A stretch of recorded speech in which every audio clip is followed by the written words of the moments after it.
Ini untuk Mas Gibran, sebutkan 6 suku yang ada di Indonesia. Suku Jawa, suku Sunda, Betawi, Batak, Dayak. Udah 6? Belum, baru 5. Satu lagi. Satu. Syukurin. Satu lagi sukunya. Banyak loh. Dayak, Batak, Dayak, Batak, Jawa, Sunda. Satu lagi tadi. Betawi. Satu lagi. Ayo. Oh, kurang satu apa ya? Ayo. Bantuin dong Mas Bobi. Suku cadang kali. Suku-suku Batok. Lama banget sih. Yang ini yang dayung-dayung, yang dari Makassar banyak, ada yang di Polonya ini, atasnya Surabaya, yang di Priuk. ya. Ditebakin lagi. Madura akan diterapkan pelajaran matematika di tingkat TK. Ruwet.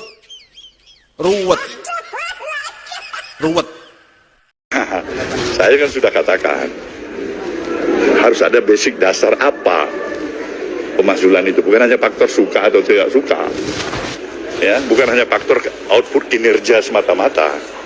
Ada skandal di sana yang tidak bisa terbantahkan. Mungkin itu kita progres atau proses ke arah pemakzulan. Kalau tidak ada hal itu, tidak ada angin, tidak ada hujan, kemudian kita usulkan usulan pemakzulan, saya bilang kita bukan membawa kenyamanan, ketentraman, dan kondusifnya situasi politik dalam negeri. Kita mulai membuat masalah-masalah baru. Sekarang pemilu baru selesai. Pikiran-pikiran Nasdem seperti ini. Tidak menempatkan faktor suka atau tidak suka semata-mata. Tapi bagaimana konstitusi ini kita rawat dan kita jaga bersama. Ya kan? Kalau dasarnya hanya kebencian, wah susah kita ini. Kalau menyatakan hanya aku yang paling benar dalam hidup ini, orang lain semuanya salah, itu juga tidak benar menurut saya. Ini pertama kali dalam sejarah perpolitikan Indonesia, terutama pasca reformasi, wakil presiden diminta diturunkan baru sekarang ini. Saya kadang berpikir apa ya yang kira-kira membuat ini agak berbeda dengan rezim-rezim sebelumnya. Kalau ada orang protes, ada orang marah, tidak setuju dengan kebijakan yang disasar presidennya. Ya. Hari ini wakil presiden. Kalau saya membaca argumentasi dari tuntutan Purnawirawan itu, kan itu poin yang terakhir. Poin yang terakhir. Poin yang ke-8. Ada banyak poin ya. Ternyata itu korespondensi historisnya. Kalau kita tarik ke belakang, terkait dengan putusan Mahkamah Konstitusi soal syarat umur calon presiden dan calon wakil presiden. Yang dianggap di situ Mas Wapres Gibran yang awalnya tidak cukup umur, tiba-tiba cukup umur gara-gara putusan itu. Kan itu yang sebenarnya akar masalahnya. Artinya apa? Ada pihak-pihak yang selama ini belum sepenuhnya menerima dan mungkin sampai kapanpun tidak akan menerima bahwa putusan Mahkamah Konstitusi itu dianggap biang masalah yang memang harus dipersoalkan hingga saat ini. Wajar kalau kemudian per hari ini Purnawirawan itu mempersoalkan itu. Kan begitu jalan ceritanya, Pak. Iya. Karena argumentasinya adalah dianggap bahwa putusan Mahkamah Konstitusi dianggap cacat dan seterusnya dan seterusnya. Itulah yang saya sebutkan. Jadi kalau kita tracking satu persatu, ternyata persoalan putusan Mahkamah Konstitusi itu buntutnya panjang, Pak. Bahkan produk politik yang sudah sah secara legitimate, pemenang pemilu 2024 juga dipersoalkan. Seperti tadi dikatakan bahwa ini akan merusak pemilu kita dan membuat hasil bisa jadi cacat ketika itu dilaksanakan. Karena itu jangan lakukan kecurangan, hentikan. Mumpung masih ada 2 hari nih, jangan dikerjakan, karena merusak semua. Seperti pertandingan sepak bola, yang kemudian segalanya serba diatur sampai skornya diatur. Marah penonton marah.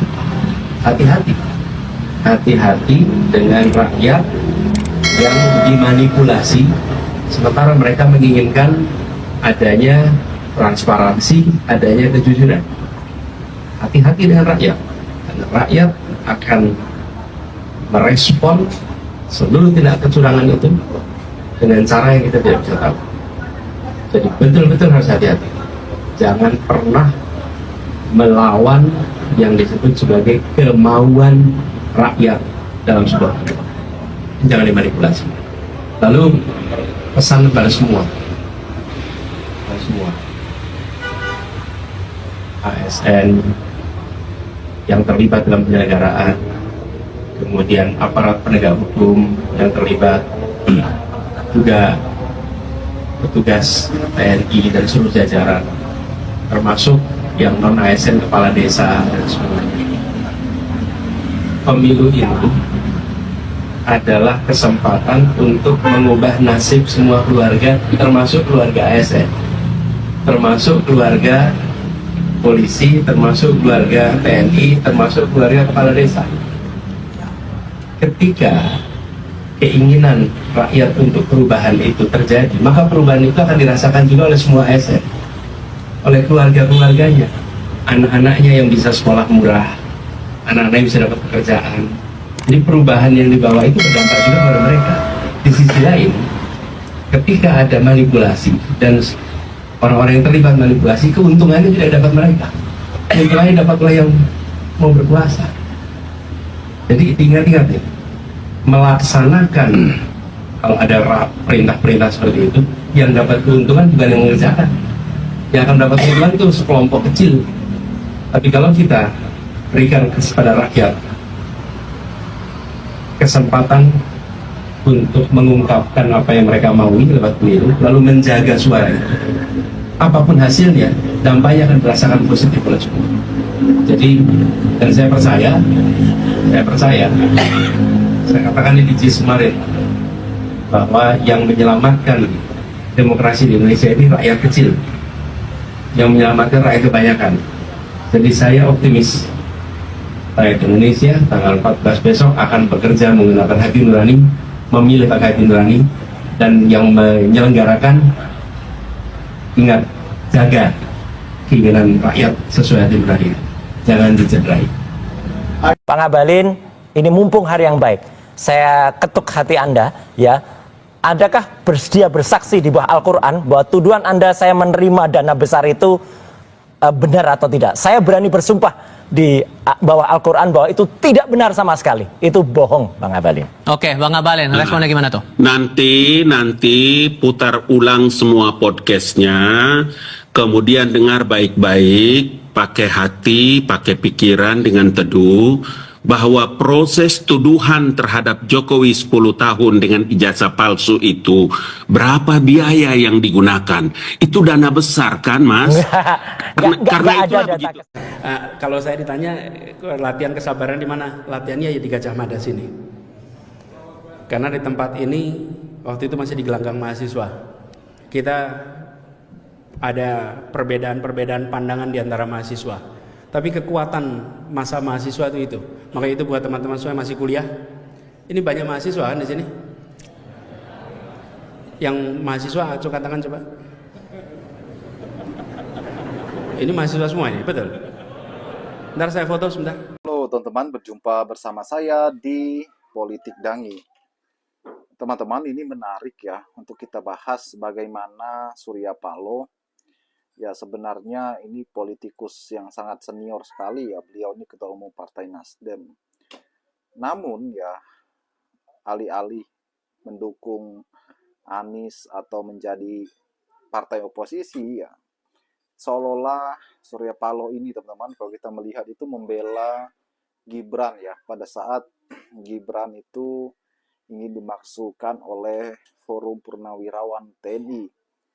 Dan Surya Paloh mengatakan bahwa tidak sepantasnya ya ajuan atau pemaksulan ini diberikan kepada Gibran, teman-teman. Ya ini menarik, teman-teman. Bagaimana konsistennya Surya Paloh ini dipertanyakan ya, sebagai partai yang kalah dalam Pilpres kemarin.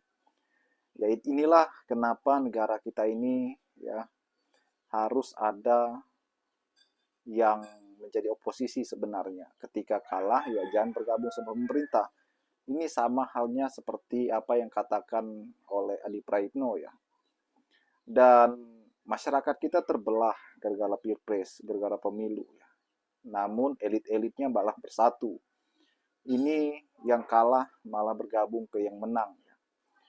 Padahal ya di masyarakat itu masih terbelah. Karena mempunyai pasangan calon masing-masing gitu ya.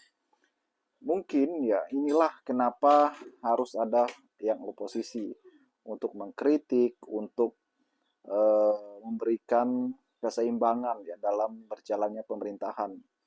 Namun apa yang dilakukan elit-elit kita saat ini adalah malah membela calon-calon yang menang, teman-teman. Padahal kalau Pilpres kemarin saat kampanye ya janjinya luar biasa sekali ya.